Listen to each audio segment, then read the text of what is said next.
Hello, everybody. Welcome to another episode of Who the Hell Asked. Byron and Slade here, and boy, do I have some things to say today. Let's get started. Mario Strikers Battle League. The Japanese trailer, overview trailer, came out for it. I think yesterday. The U.S. trailer's not out yet, but I want to talk about this game because we found out some information about it, didn't we, Slade? Yeah, so a lot of interesting information here that we got from the Strikers Battle League overview trailer. And actually just watched it before we even started the show. So the main thing to go over is some of the online features, but I want to pick off a few smaller things I noticed from the game. Number one, it seems like they're going to have lots of costumes and skins for the characters. Yeah, and Appear to I'll all get to. be unlockable in game, thankfully. Yeah. Yeah, because Nintendo are at least really good about that for the most part of having stuff be unlockable in game. So they're usually good about that.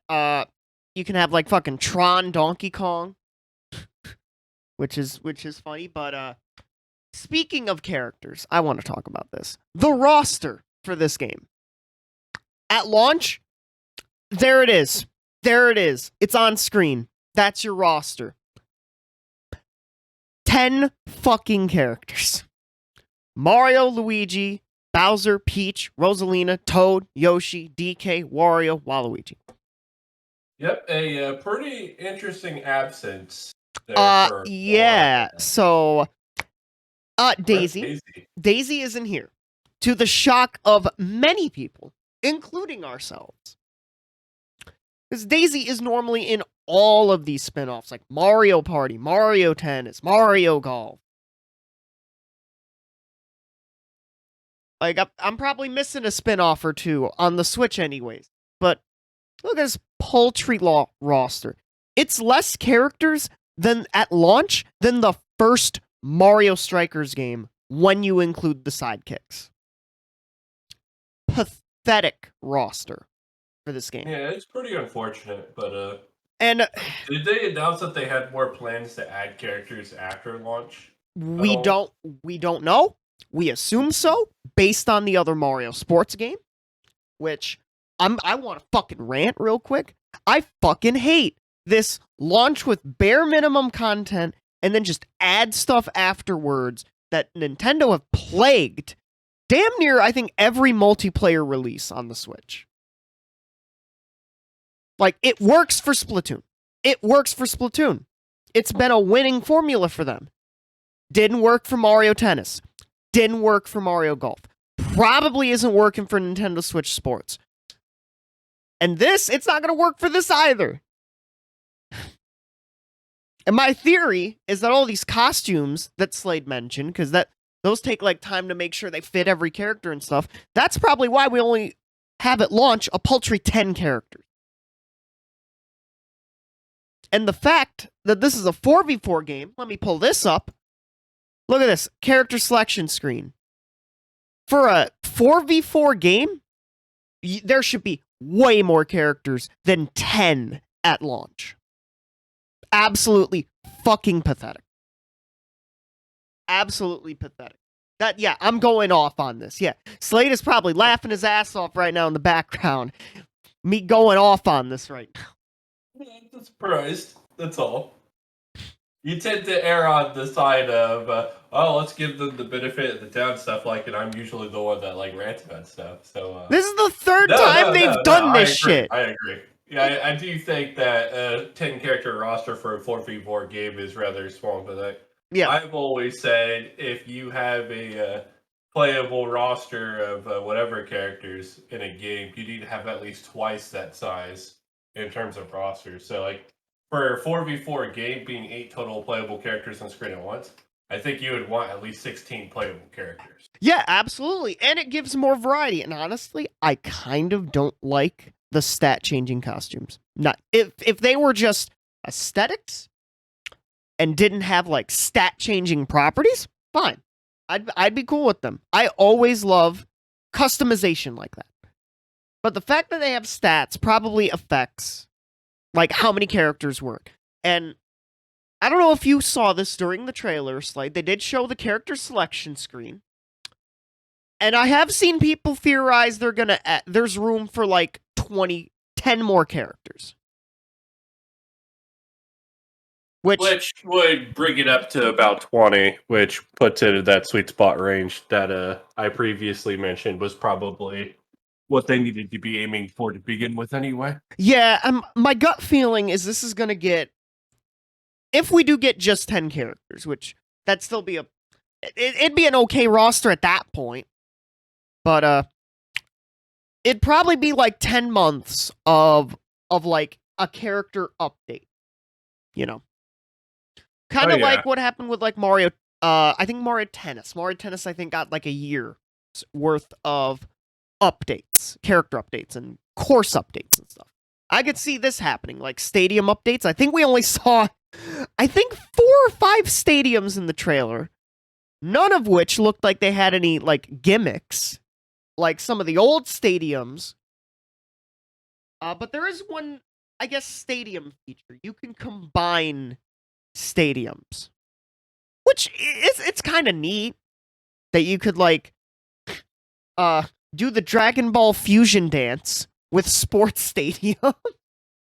I'm just curious if the borders on the outside of the stadiums have different effects based on running into them. Like, I saw Luigi get like electrocuted twice by getting rammed into the wall. Yeah. So I'm curious if the different background effects for the stadiums have like different effects on like and the gameplay looks cool. You can shove a teammate into another person. That's fucking cool. Oh yeah, shit like lead to that. Some massive trolling too. Yeah, that shit like that is incredible. Back on the skins thing, because there are some things that I think are pretty interesting. Mm-hmm. It looks like some of the skins are going to change in terms of playing Yoshi, which color Yoshi you are. Yeah, that's interesting. Yeah, so I'm glad that that we finally see one of these spin-off games that's not Mario Kart implementing the different colored Yoshis. Yeah, I've been saying for a while, like picking your different Yoshi or Toad colors. Yeah, I think like for like Shy Guys, slow effort. Yeah, I think for like Shy Guys, Yoshi, Birdo, some of the other Mario characters like Noki, Pianta, like if they're in a game, they should have like as many of their colors as possible. I don't think Bird is quite as important because I'm pretty sure Bird only has like 2 or 3 colors. There's been some colors, but like it's always nice to have that option. Yeah, for sure. I definitely think that like if you don't have a large roster, like just 10 characters, then filling them out with different colors of some of the characters like the Yoshis and the Toads makes a lot of sense. Yeah. This game heavily multiplayer focused, especially in the online realm with the club system. Yeah, which is like you build your own clubs and whatnot and hold kind of like seasons. Yeah, which is pretty fucking cool. I will admit that. That's really cool. I thought that was pretty cool. Yeah. And it's all going to depend on whether or not their online is using the Windows 98 shit or the fucking new Nintendo Online. Yeah, the new Nintendo Online, yeah. I think it's using that Windows 98 shit, then right? Yeah, I think it's a NPLN, I think is the acronym for that. But yeah. So yeah, this game looks cool, but there are some things that are just like maybe wait a bit, but there's not a lot of single player content detailed, which is a bit concerning. Even though, you primarily get these Mario sports games for the multiplayer, but there should still be at least some single player. But we'll see. We're only going off the Japanese overview trailer. If there's anything that we miss that's detailed in the US trailer that will probably be out on Monday, we'll possibly cover it next episode. All right. For our next bit of news, we have gotten the date for the Summer Games Festival showcase. Oh, yeah, that's right. Like it's going to be starting on June 9th at 2 p.m. Eastern Time. That's right. And speaking of future episodes of Who They'll Ask, look forward to our future episode on this. Yeah. So this event would be the quote unquote like start of E3 time around there typically, That is correct. So yeah, we have like a lava lamp aesthetic. It looks like for this year's show, which is interesting. A 2 p.m. start time is a bit interesting. At least 2 p.m. Eastern, anyways. That's a bit of an interesting start time. That is correct. And this lines up quite well with the fact that, Xbox has announced their showcase on June 12th. Yep. Which is that, following Sunday from when, they start Summer Games Fest. Probably Yep. somewhat intentional on the part of Jeff Keighley. Absolutely. Absolutely. We're starting to hear as we're getting closer to like that like second week of June, we're starting to hear more and more announcements from these companies. Well, probably except like Sony and possibly Nintendo, but we don't know that. Yeah, have yet to hear Yeah. anything. Yeah. We find out there's a Nintendo Direct. We will obviously say something. Absolutely. But yeah, I'm looking forward to it. I will be watching it live. I don't know if you will be, Slade. I'll watch however much live I can, but I'll probably be at work. Yeah. So either that Thursday night or Friday morning. Look forward to the Who the Hell Asked episode on the Summer Game Fest live showcase. How long do you think this goes? Summer Games Fest. That's a good question. I think 2 weeks is going to be my prediction. Oh, because I think last time they condensed one of the showcases like quite a fair bit, didn't they? I was just talking about how long the live showcase. How long do you think that would be? Like the show, not the Summer Game Fest, like entirety. The live show. Okay. Probably 2 hours, an hour to 2 hours, I'd say. I could see like 2 hours. Yeah, probably. Hopefully, we get like some cool announcements there because there were. I think it might be a little bit shorter this year, just because of most people are posting their announcements on Twitter. Most of the companies are. That's true. Plus, we'll probably get like the live performance. Probably get the real in Square Enix event. Then again, maybe not. Even though Square Enix seems to have announced everything already, they could still drop a lot of stuff. I guess while we're talking about Square Enix. Yeah, speaking for example, well, before we get into that stuff, Square Enix did make a statement earlier this year that they do have plans to announce Final Fantasy VII Remake Part 2. Yeah. So the Summer Games Fest is likely where they're going to drop that. Yeah, it could be announced there. That would be interesting. I could see maybe like at Sony's event, possibly, if they have one, or Square if they have one, which I hope to fuck. They don't have another showcase after last year's disaster. Oh yeah, I'm still pissed about that. By the way, all the Marvel stuff. Well, you're not gonna have to worry about that anymore, Byron. Why is that?